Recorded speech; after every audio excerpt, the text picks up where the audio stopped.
Tem um outro argumento também que eu vejo bastante na internet contra a mais-valia, que é, por mais que o cara seja um bilionário, ele pegou lá 1 bilhão e investiu numa empresa para pagar os funcionários, para pagar a conta de luz, para construir o prédio, seja lá o que for.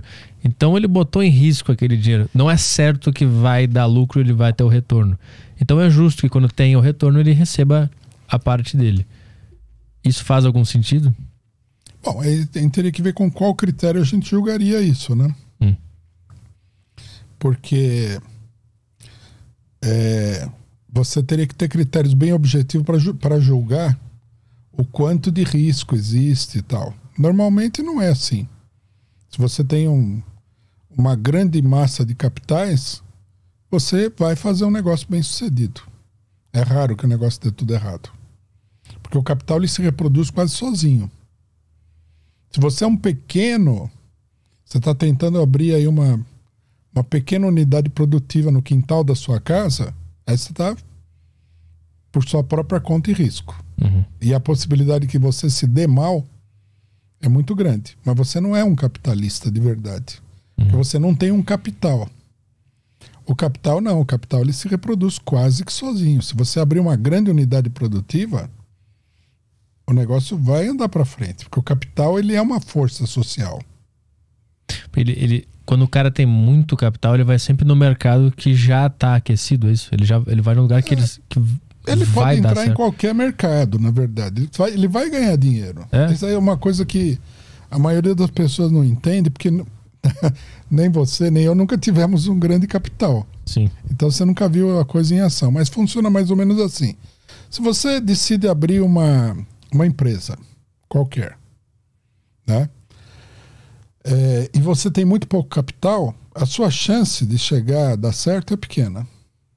Mas se você tem muito capital, a sua chance de que o negócio dê certo é quase total, quase absoluta. E se não der certo também, você não precisa perder tudo. Se você percebe que aquele setor é um setor da economia que está indo para baixo, você sai e vai para outro. Que você tem o capital. Eu conheci muita gente que, não falando de grandes capitalistas, né? Mas eu conheci muita gente que tinha um pouquinho de capital e a pessoa passava de um negócio para outro. Surgia uma oportunidade de negócio, a pessoa investia naquilo lá. Quando eu começava a diminuir, ele já estava mudando para outro lugar. Eu vi isso aí muito na época das locadoras de vídeo. Né? Abriram muitas locadoras independentes. Quando a pessoa percebia que já estava em declínio, ele vendia e ia embora. Mas então em algum aspecto, esse grande capitalista que está explorando as pessoas também, ele tem que se esforçar, ele tem que estudar o mercado, ele tem que jogar o dinheiro dele. Então ele está botando em risco. O risco é pequeno. Se o capital dele é grande, o risco é pequeno. Mas aí a pergunta que devem fazer é, mas como que esse cara chegou nesse capital grande? Não foi com trabalho, com dedicação? Mas a gente tem que entender também que esse capital grande também é trabalho de outras pessoas acumulado. Porque o dinheiro não surge do nada. Né? Nos primórdios do capitalismo, já qualquer acumulação que a pessoa tinha de capital já era produto do trabalho assalariado. A única coisa dentro da sociedade que produz riqueza é o trabalhador. Você tem a natureza, que é uma riqueza que está lá. Mas no âmbito social, o que produz a riqueza é o trabalhador. Né? O que Marx demonstrou com muita clareza é o seguinte: se você tiver, vamos supor, 1 tonelada de couro, isso tem um valor X. Se você comprar isso por X, você vai vender pelo mesmo preço. Não há motivo nenhum para você aumentar o seu capital. Né? Vamos supor, você compra um carro.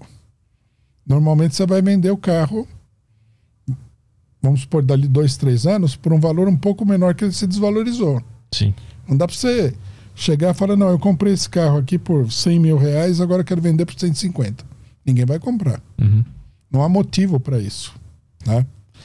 Agora, se você tem você tem essa quantidade de couro e você põe o couro para o trabalhador processar o couro, por exemplo, fazer cintos, sapatos, etc. e tal, esse couro processado vai valer mais do que o couro original. Uhum.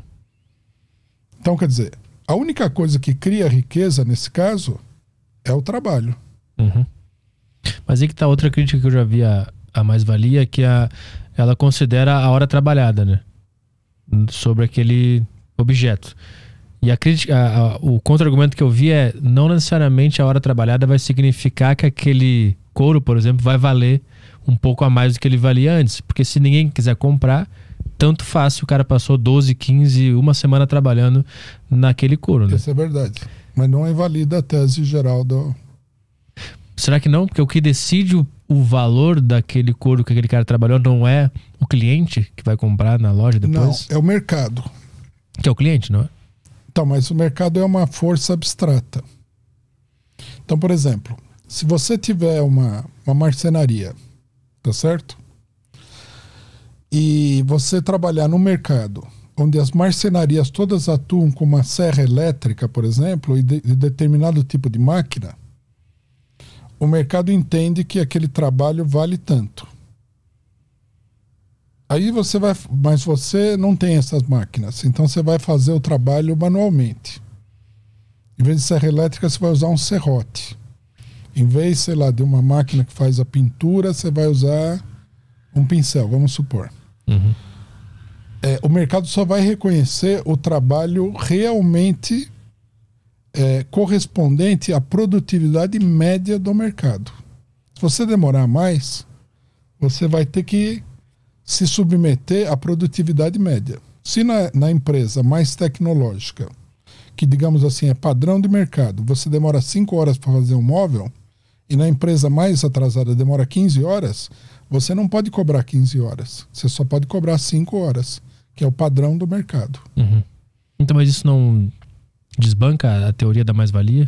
Não, porque a teoria do trabalho, do tempo de trabalho, ela parte da ideia de o tempo de trabalho abstrato, não o tempo de trabalho concreto.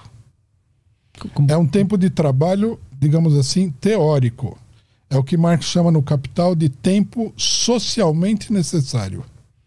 Ele não fala tempo de trabalho, ele fala tempo de trabalho socialmente necessário.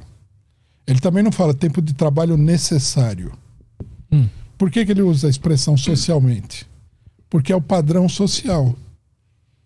Então, por exemplo, hoje em dia, você vai construir uma casa, você vai construir a casa com técnica moderna, determinadas máquinas, etc. e tal. É o padrão social. Se o cidadão chegar lá só com uma colher de pedreiro, ele vai demorar muito mais. Sim. Mas a sociedade não reconhece esse trabalho. A sociedade vai entender que isso daí é um desperdício de tempo. Sim. Então a sociedade estabelece uma média, que é o tempo socialmente necessário. Então quem paga tanto o trabalhador quanto o dono da empresa é o mercado, a sociedade. É a sociedade. Não é o tempo que foi colocado de trabalho. Não, é o tempo. Mas é um tempo que a sociedade reconhece como sendo necessário.